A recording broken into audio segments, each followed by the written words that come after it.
So when you came in and told your family, hey, I'm going to quit, I'm going to continue or be an investor full time, how was their reaction? It was mixed depending on who it was. Some people were like, no, you've already got 11 years in, just stay in and get the pension at 20.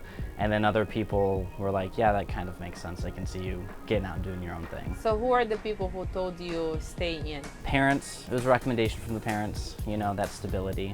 And who are the people who like you're gonna be fine, just quit? Cousins, siblings, grandparents. Hey everyone, I'm here with Nick in San Antonio, and he's ready to share his journey as a real estate investor here on Houses Flipping People with you. So Nick, it's so nice to have you here with us. Do you mind share with us, how long have you been a real estate investor? Well, first of all, thank you, Olivia. I'm very excited to be here. Thanks for having me. And I've been investing in real estate since 2019, so about 4 years. And why did you become a real estate investor?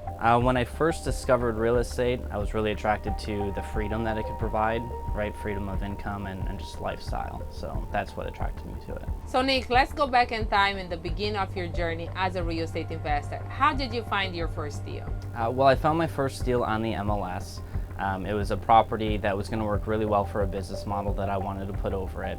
And I convinced the seller to do seller financing for the first year, and then that way I could refinance at 12 months. And so by doing that, I only had to furnish it, and the property ended up buying itself in that year's time. That's cool. And where is this property located? That's in New Mexico. How much did you pay for that property? We bought it for $280. And you're saying it's cash flowing right now? Yeah, it cash flows about, depending on our occupancy, $6,000 to $10,000 a month. Who is managing the property? It's self-managed. How do you self-manage it? I trained an assistant and she runs the management of it. We've got our clientele, we've got boots on the ground, management, maintenance, cleaning, things like that. How long did it took you to actually find this person to train and for you to actually be boots on the ground even though you're not there, make sure everything is going smooth? Well, it took a couple of months of training, and you know, there's always retraining, but yeah, I would say it took a couple of months to stabilize, and it was the first deal that I did, so there was a lot of learning lessons along the way, but it's pretty smooth sailing now. If you knew what you know now, what would you do differently? I don't know if I'd do anything differently. What I did well with is take a risk, and I took action. I would definitely have backups to your boots on the ground though. So I did have some issues where I only had like one handyman or one cleaner, and then if something goes wrong with them, you're scrambling. So having seconds and thirds of people that are there would definitely be something to have when you're managing something remotely. So what was the biggest challenge that you had with this deal? That you would go back in time, that was challenge? I would have to say, yeah, remotely managing personnel, and when you have changes in personnel or staff. Did you put any money in for renovation? No, we just furnished it, which was about $35,000. When are you planning to sell this property? We're actually going to sell it this summer. And do you know what is going to be the sales price? Yeah, we're going to list it at $460,000. What would be the profit if you do end up selling with this price? It's going to come to about $175,000. When you got that first deal, how do you learn all these strategies? How did you even end up with all these creative strategies? Yeah, it was, you know, education through the inner circle and some of the materials that we have really helped me find a creative way to get this deal done. And if it wasn't for doing this creatively, I wouldn't have had the finances to both furnish it and purchase it at the same time. So with your first deal, what was your aha moment? My aha moment was a year later when I did taxes, and I saw that I had a new asset. I saw how much money I had brought in that year, and depreciation helped me show a loss on my taxes. And that was a huge aha moment for me. So Nick, where are you from originally? I originally was born in upstate New York, near the Niagara Falls, Buffalo area. Oh, cool. How long have you been in Texas? Since 2019. And why did you move to Texas? I was stationed here. And have you lived in any other state in the U.S.? Yes, I lived in New Mexico and Arizona, and I also lived in England for a little while. So Nick, what did you do before you became a real estate investor? Before becoming a real estate investor, I was in the military. I did search and rescue for the Air Force. Well, thank you for your service. Are you still in the military right now? I'm not. How long were you in the military for? I was in for just over 11 years. And why did you even end up going to the military? Honestly, freedom is one of my core values, and so joining the military and fighting for freedom kind of resonated with me. How many residential have you done since you became a real estate investor?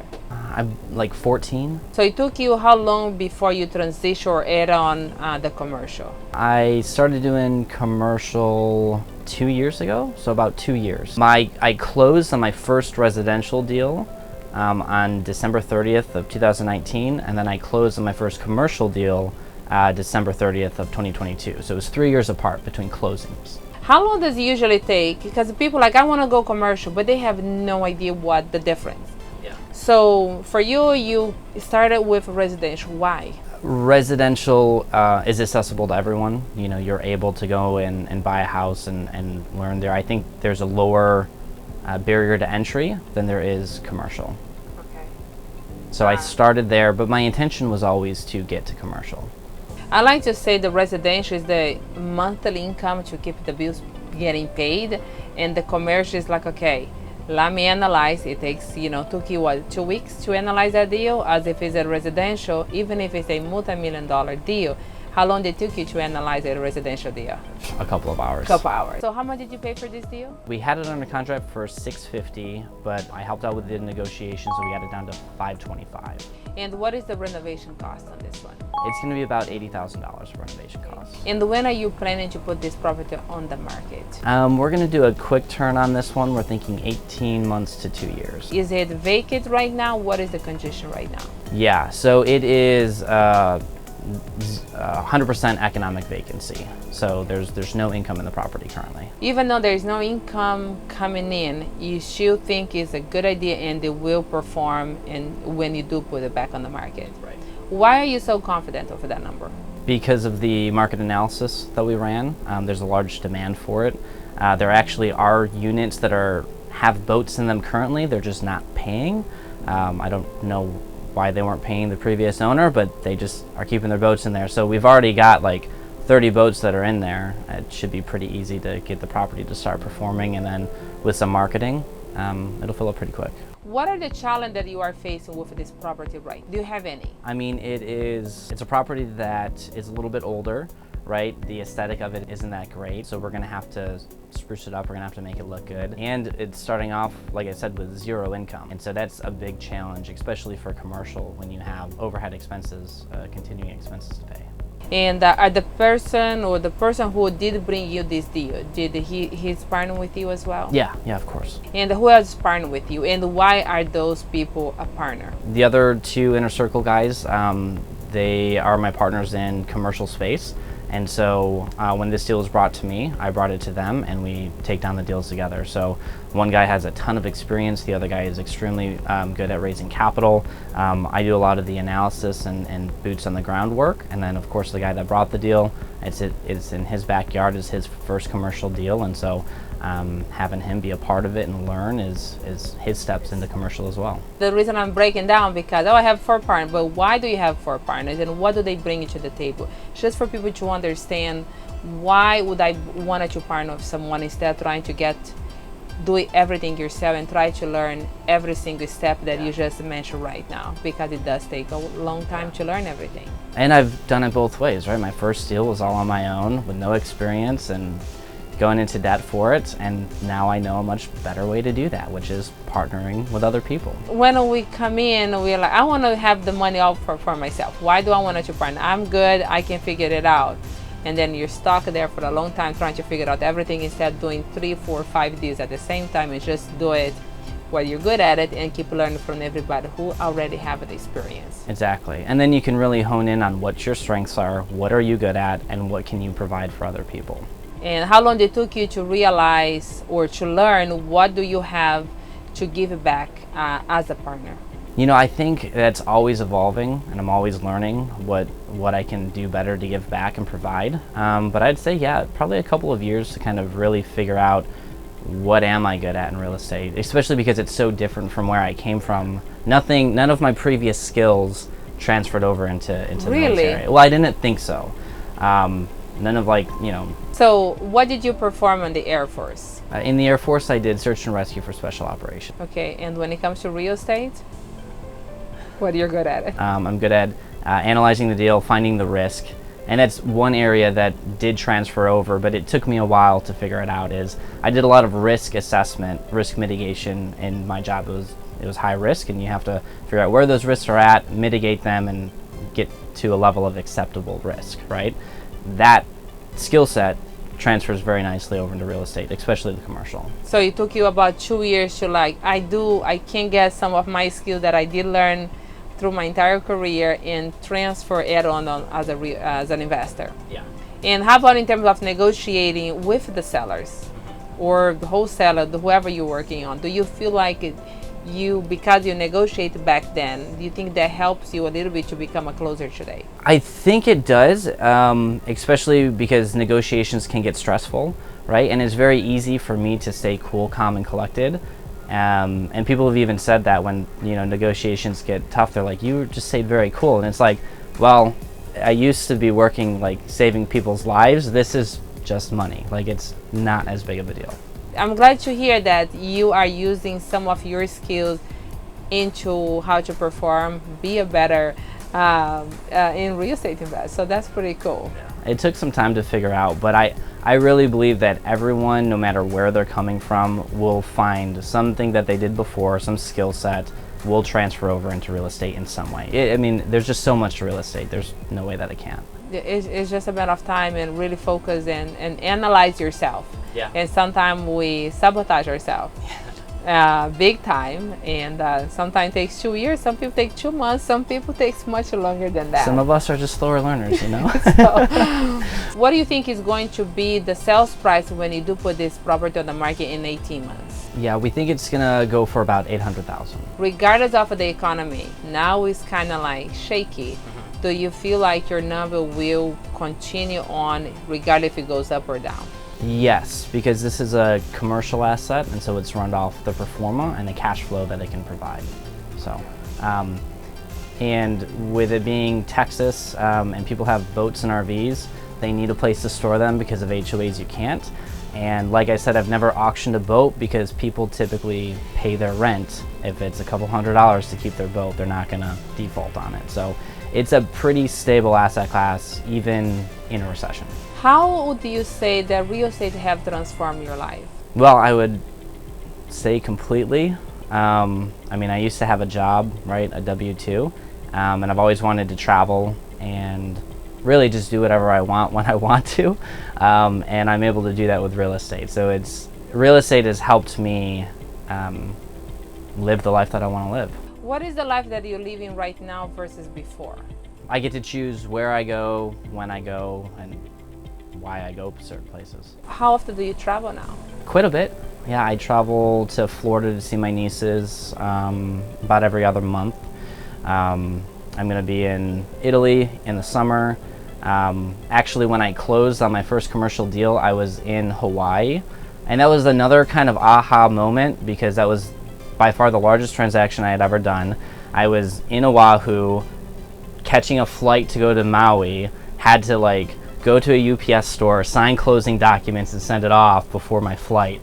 And that was my second aha moment. Stressful is that? It was super stressful, but it was amazing because I was still living my life. I was still traveling, and I was doing $1 million transactions at the same time, and it was a really great feeling. Congratulations, that's awesome. Yeah, I was in Brazil hanging out with my family, and then I gotta jump on the Zoom because I gotta do your closing. Yeah. So real estate does give us the flexibility to find ourselves in so many directions, and our passion that I never even heard or I thought that I had. Yeah. And somehow after I became a real estate investor, I refined myself, a whole brand new me that I didn't know before. Yeah, kind of sitting there dormant, just ready to... Yeah, ready to explore. When my kids like, Mom, you just think about money. I'm like, no, son, with money, you find so many passion that you never even heard before.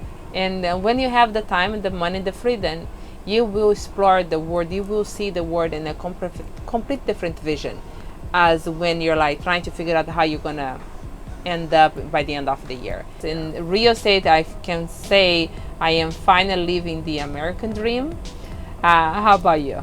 Yeah, absolutely. What is the American dream for you? I think the American dream is surrounded by the concept of freedom, right? And real estate has provided that. So Nick, who would you like to thank for you to be here today?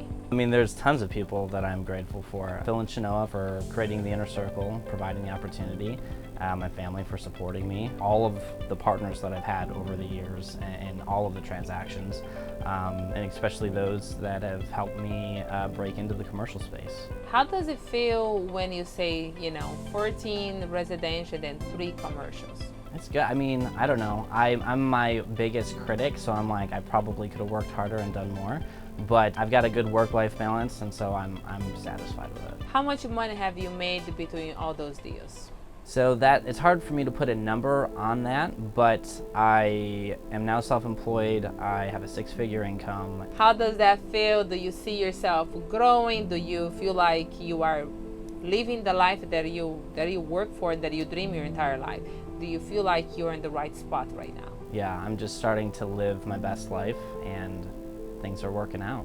How many people have you partner with your 14 residential and your 3 commercial? How many people inside our inner circle have partnered with you? I'd say over a dozen, at least. How often do you go back to the same partners to partner again? I've always gone back, yeah. So when opportunities come up, yeah. I agree with you.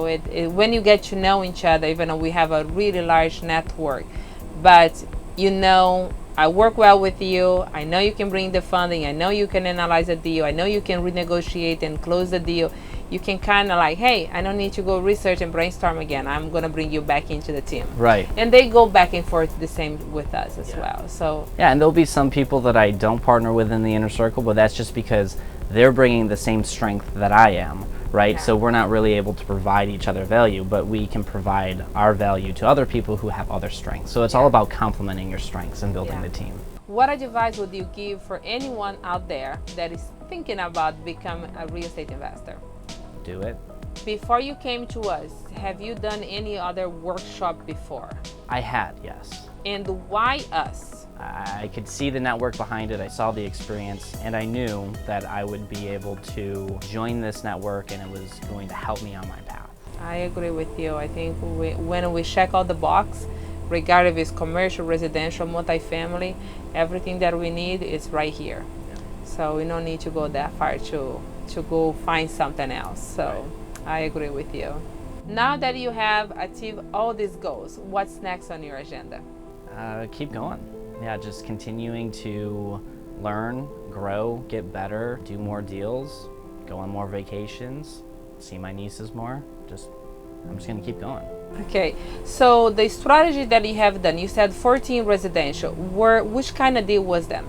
Sub 2, what was the strategy that you used on them? Yeah, I use a bunch of different strategies. So sub 2, flip, buy and hold mainly is what I do. Different high cash flowing models, normal long-term rentals. It's a mix. It's whatever makes sense for that asset class, that deal. On that deal. And how about on the commercial? On the commercial, I have started and I'm focusing on the storage facility aspect of it, particularly boat and RV storage. Okay, the 3 deals that you have done, they all kind of go in the same category? Yes. Why is that important for you? Why do you love this category, I guess, so much? There's a few reasons. One, I learned through my time in residential where I kind of did a lot of different things, and that was a part of me learning and growing and understanding real estate. So I think that kind of wandering following the shiny penny is important for learning growth. But I now appreciate the power of focus and really focusing on one thing and putting your effort into it and growing it is one. 2 is, in these uncertain times, self-storage is an asset class that historically performs very well. And so as we get into shaky territory, I want to make sure that I'm investing in an asset class that historically performs well. That's great. That's good that you know your why, and there's so many other opportunities when you nail this one and like, now I get it, and then something that will probably come along in a couple years or so, and then you know your foundation very well on this one. Right. Nick, any final words before we finish this interview? No, just want to share my gratitude and appreciation. So thank you and Phil and Shanoa and the Inner Circle. That's awesome. Well, we appreciate you taking the time and coming here and sharing your journey, and we can't wait to see you keep growing on our network. So thank you. Why only flip one house when you can flip an entire apartment complex? Don't only invest in the stock market. Why not get twice the return and less risk? I know what you're thinking. Sounds ridiculous, right? You can't flip an apartment building without money, right? It takes money to make money, right? Smart people only invest in the stock market, right? No, really smart people invest in commercial real estate. And you don't need money or credit to do this, but you do need specialized knowledge. You have to know the people with the money and the people with the deals. You have to be an accredited or a sophisticated investor. And now you can become a sophisticated investor and get access to deals, money, and specialized knowledge in just a few hours with a completely free commercial masterclass. In fact, several thousand investors have done exactly that. I even host a TV show called Houses Flipping People, where I interview ordinary people whose life have been transformed from becoming real estate investors with the help of the commercial masterclass. Would you like to join them? If you have even the smallest interest in real estate, or if you're ready to take your life and your investing to the next level, come and get this free commercial training masterclass. It is taught by 3 legendary real estate investors. It only takes an hour a day for 3 days. It changed my life and will change yours too. Go to the link below and register for free. I will be on the Zoom call with you moderating. Click on the link below. Let's change your life. I will see you on the other side.